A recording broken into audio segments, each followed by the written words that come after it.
Now, let him be the Holy Spirit.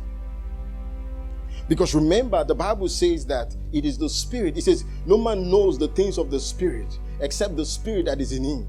And so he has given us the Spirit. He says, eyes has not seen, ears has not heard, neither has it entered into the heart of men what God has in store for them, but they are revealed to us by the Spirit. So everything you require for life, let's just imagine this money refers to all that God has. Are you getting it?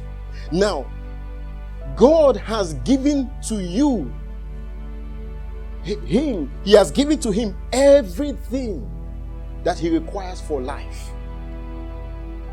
Your health, your healing, everything. Are you seeing it? But now, all that God has been given to the Holy Spirit, to us through the Spirit. I want you to get that.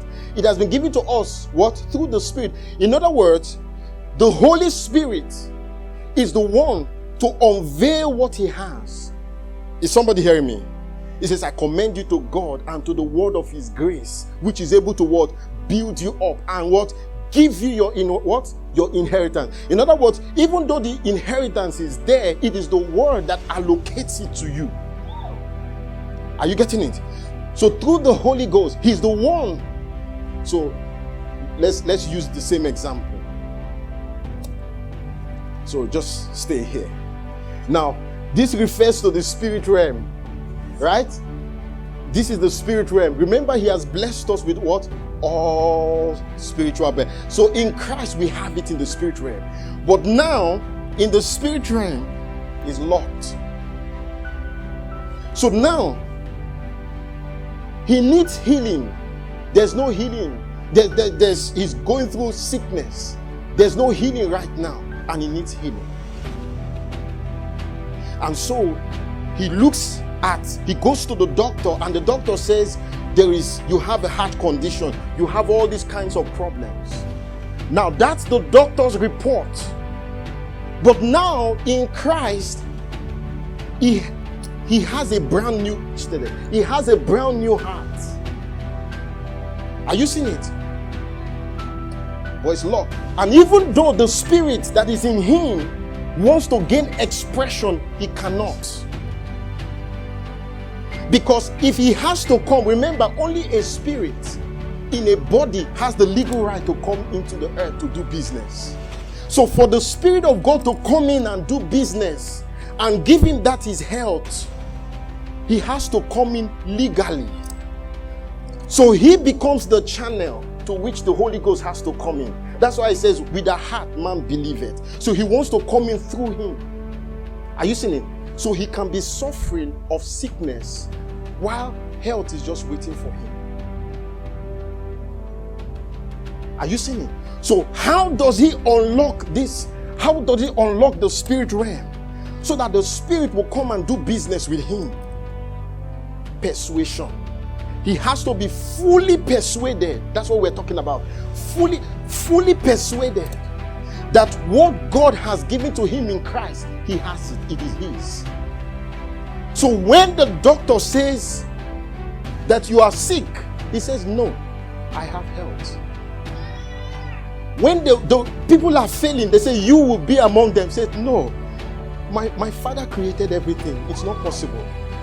There's an assurance in your spirit that is greater than the circumstances. It is that assurance. That's what the Bible says, that the communication of your faith will unlock the spirit realm, will unlock it and unleash the spirit. Why? By the acknowledgement of every good thing that is in you. Why? Because knowledge, as you continue to hear, it breeds persuasion. If I continue to tell you, your head is big, very soon you go to the mirror and start looking, man, this thing is actually big. Oh. Why? I have persuaded you. Because I constantly repeated those words. It is that persuasion that unlocks the spirit. You see, that's why Christianity, when you take the things of God casually, you have limited the Holy Ghost. So you're going through a situation, a challenge. Oh boy, man takaya. You're going through a situation. That's not the time to start looking around and confused. Go and sit down. Get your spirit fully persuaded. Get those messages that would get into your spirit. Because right now, you're getting ready to get that word. And when the Holy Ghost opens that scriptures to you, now your health becomes so real. You know it. You start, I cannot fail. No, I cannot be sick. You are no longer sleeping as oh, my leg is paining me. No. He says, no, you're speaking in tongues. Man, takaya. I cannot be sick. Why? Because you're fully persuaded. It's a full persuasion. So are you seeing why casual Christianity is the default of many Christians? Because you need, look at the how are the Muslims? Somebody is fully persuaded that he's going to heaven to go and carry 7 virgins, that he will go and bomb himself. Imagine. That means the human spirit has the capacity to be persuaded. It is that kind of persuasion that produces results. You see, it is this kind of persuasion that unlocks the spirit. So you discover that suddenly the Spirit of God will begin to give you ideas. You didn't know what to do. You didn't know the step that you must take. You didn't know there was a war before you. You didn't know how to defeat this war. But you're studying, you're learning, you're waiting for that word of knowledge. You're waiting for that word of the Spirit. And suddenly you hear the Spirit. He says, go. You can go. So now as you're going, suddenly the Holy Ghost gives you idea. He says, now the way you are going to take this wall is go around it. That's a strategy. It can come in favor if it's healing. While you're going, suddenly you discover, I'm healed. The healing was not there while you were sitting, but the healing was there when you began to move. Are you seeing it? That's why when he met the guy at the gate of Beautiful, Peter says, silver and gold have I not, but such that I have. In other words, I have healing. Somebody did not get that. I have healing. I have success. Who said I cannot be successful when I have success? Who said I'm going to be broke when the power that creates wealth resides inside of me? Man, He says, such that I have, I give to you in the name of Jesus, rise up. And the Bible says he took him by the arm, and as he lifted him, his ankle bones received strength. The power of God moves in our actions, not in our sayings.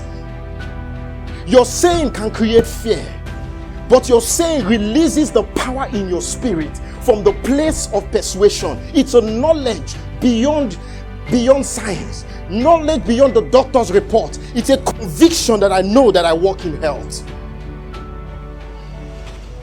Oh, somebody shout glory. We are looking at this in the light of faith. It's a persuasion. So when you are in doubt, you are afraid. Oh, I'm not healed. Hey, oh, will I be successful? But as you're doing those things, you short circuit the spirit. He's hindered. Why? Because of fear. Are you seeing why we shut ourselves in the closet to spend time with the Spirit? What are we doing? We are shutting ourselves off from distractions. We are taking our mind, because think about the news. Most of us, we are watching movies, we are watching the news, and we don't know that doubt is entering our spirits every time we watch these things. Because your senses are a gateway to your spirit. So when you're watching too much news, too much of movies, a lot of doubt will enter your spirit. And that's why many times you will be using your faith and it's not producing results. Because the ground has a fault. We're going to see more of this. We're still going. There's still a lot.